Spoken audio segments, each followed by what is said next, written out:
Viral recipe try करे मु पूरा माहिर माने सब बेले लेट कि आज मुझे आपण मान सहित ताल दी चलती चलते देखा जिते बड़े भी रेसिपी ट्राए करेंगे प्लीज चेष्टा करेंगे मीठा आंब नापी मीठा आंब ने ये रेसिपी बहुत ही बढ़िया होता है।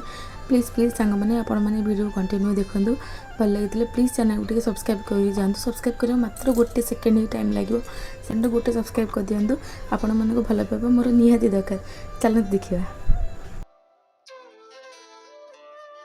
वीडियो आरंभ करिया पूर्व जमीती कि मुझे मैंने कही ये रेसिपी में आपण मैंने सब बेले चेष्टा करेंगे मीठा आंब नापी तो मीठा आंब ने आर टेस्ट पूरा बढ़िया आसता है।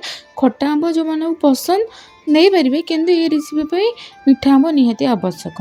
तो ये मोर घर क्वांटिटी अनुसार मुझे नहीं जाइए मीठा आंब आपण मान आपणकर घरे जिते जन मेम्बर अच्छे से अनुसार ने ये आंब को एमती छड़े तार रसटा बाहर कर दिए से किसी क्षीर और फ्रेश क्रीम नहीं जाइए जेहेतु आम घरे क्रीम ना आपड़ जदि घर फ्रेश क्रीम भी हम आप नहीं पारे।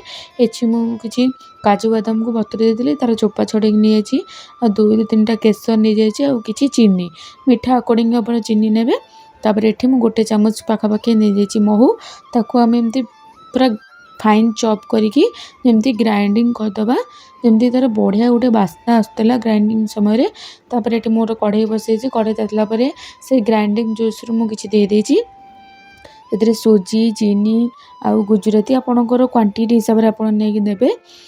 तापर ये मुझे डोटा एमती काठुआ बहलिया है पर्यंत आपमतिका ताकू हल्का लो मीडियम फ्लेम रे कषिबे। एटी से कढ़ई मुझे किसी क्षीर नहीं अल्प मीठा देजी जेहेतु आम ग्राइंडिंग रे देइथिले मीठा तो अल्प मीठा देवे। तापर से किसी केसर आ गोटे गुजराती को छेंडी पकई देजी। एटी मु जो डोटा आम करथिले ताकू आम छोट छोट बॉल साइज करदबा आपन जे कौन से शेप चाहिले दे पारिबे किछि प्रॉब्लम नहीं। तो ये बॉल शेप रे नहीं जाइए कदली पत्र टे तेल लगे नहीं जाइए कहीं जो बॉल टाक आम स्टीम करिया तो सेगुड़ा से स्टीम रे लागबनी माने कदली पत्र तले लागबनी से तेल लगेदेली।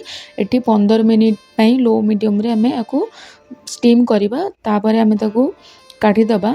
एटी मु जो क्षीरटा बसीली से मु मैंगो रस माने आंब रस 2 चामच दे देजी केवल आंब रस देबे तो 2 चामच देकी ताको एमती लो मीडियम रे 5-10 मिनिट फुटिया छाड़ी केमती कलर तार चेंज होती आपड़ देखिपे। तापर जो बॉल गुड़क आम सिझे रखी से देदेबा तापर आपको 15-10 मिनट लो मीडियम एमती हल्का फुटी छाड़ीदेला छाड़ीदबा तो बढ़िया गोटे बास्ना आसला आर आपण मैंने घरे सियोर ट्राए करूँ केमती लगे कमेंट बॉक्स में निहाती जनइबे सांग मैंने आउ आम एमती गोटे बाउल को काढ़ी देकी गोटे घंटा में फ्रिज रे रखीदबा चिल्ड सर्व करवा देखिए पूरा खाई पूरा मजा आसीज। घरे सियोर ट्राए करूँ केमती लगे कमेंट रे जनइबे। रहुची जय जगन्नाथ देखा।